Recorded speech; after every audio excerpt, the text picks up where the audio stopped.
اللہ تعالیٰ نے مردوں کو عورتوں کا حاکم بنایا ہے، مردوں کو بڑی فضیلت دی ہے اللہ تعالیٰ نے، اس لیے ہر عورت کا فرض ہے کہ وہ اپنے خامد کا حکم مانے، وہ اپنے خامد کی اطاعت کرے، بلکہ عورت کے لیے اپنے خامد کو راضی رکھنا، اپنے شوہر کو راضی رکھنا ایک بہت بڑی نیکی ہے، یہ بہت بڑا ثواب ہے۔ اس لیے بہترین بیوی ہے وہ، بہترین بیوی ہے وہ جو ہر حال میں ہر لحاظ سے اپنے شوہر کی اطاعت کرتی، اپنے شوہر کے احکامات کی پیروی کرتی ہے۔ اچھی بیوی ہے وہ، نیک بیوی ہے وہ جو خود کو تکلیف اٹھا کر اپنے شوہر کو ہمیشہ آرام پہنچانے کی کوشش کرتی ہے، جو اپنے شوہر سے اس کی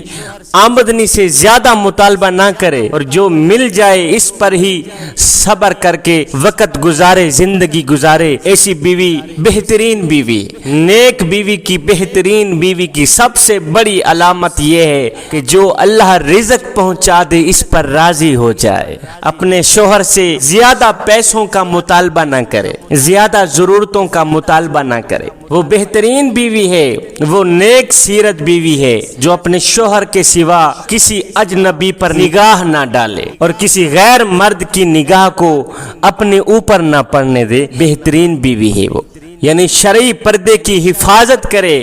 اور اپنے شوہر کی عزت اور ناموس کی بھی حفاظت کرے اور مشکل وقت میں اپنی جانی اور مالی قربانی کے ساتھ ساتھ اپنے شوہر کے ساتھ اپنی وفاداری کا ثبوت دے۔ ایسی بیوی بہترین بیوی ہے، ایسی بیوی نیک بیوی ہے، شوہر کے مال مکان سامان اور خود اپنی ذات کو شوہر کی امانت سمجھ کر اس کی ہر چیز کی حفاظت کرتی ہے، وہ بہترین بیوی ہے،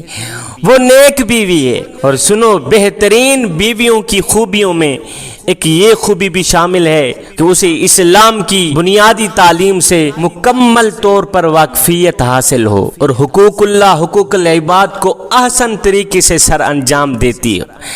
ایسی بیوی نیک بیوی ہے، ایسی بیوی بہترین بیوی ہے، جس بیوی سے شوہر کو سکھ، چین، راحت، آرام اور سکون حاصل ہو، ایسی بیوی بہترین بیوی ہے۔ قرآن مجید میں مرد کی فضیلت کی وجہ بیان کی گئی ہے کہ مرد اپنی کمائی سے عورت کی ہر لحاظ سے کفالت کرتا ہے اور عورت پر بے دریغ دولت خرچ کرتا ہے، عورت کو بیرونی طاقتوں، ظلم و ستم سے بچاتا ہے، اس لیے شوہر کو برتری حاصل ہے۔ عورتیں دراصل انسانی جنس ہی سے پیدا کی گئی ہیں اور مردوں کی دل جوئی کے لیے ہی بنائی گئی ہیں کہ مردوں کو ان سے محبت اور سکون حاصل ہو، لذت حاصل ہو، لطف حاصل ہو۔ اچھی بیوی کی خوبیوں اور خصوصیات کے متعلق میرے حضور علیہ الصلاۃ والسلام نے ارشاد فرمایا کہ جو عورت اس حال میں مری ہو کہ اس کا شوہر اس پہ راضی تھا، اس کا شوہر اس پہ خوش تھا، تو پکا یقین کر لینا وہ عورت جنتی ہی جنتی ہے۔ حضرت ام سلمہ رضی اللہ تعالی عنہا سے روایت ہے کہ حضور علیہ الصلاۃ والسلام نے ارشاد فرمایا کہ جو عورت اس حال میں مری ہو، جو بیوی اس حال میں مری ہو کہ اس کا خامد اس پہ راضی تھا، اس کا شوہر اس پہ راضی تھا، تو پکا یقین کر لینا وہ عورت جنتی ہی جنتی۔ صحابی رسول حضرت انس سے روایت ہے کہ حضور علیہ الصلاۃ والسلام نے ارشاد فرمایا کہ اگر انسان کے لیے، آدمی کے لیے سجدہ کرنا درست ہوتا تو میں سب سے پہلے بیوی کو حکم دیتا، سب سے پہلے عورت کو حکم دیتا کہ وہ اپنے شوہر کو سجدہ کرے، وہ اپنے خامد کو سجدہ کرے۔ کہ بیوی کا شوہر کے ذمے بہت بڑا حق ہے۔ حضرت ابو ہریرہ رضی اللہ تعالی عنہ سے روایت ہے کہ حضور علیہ الصلاۃ والسلام نے ارشاد فرمایا کہ شوہر نے اپنی بیوی کو بلایا، شوہر نے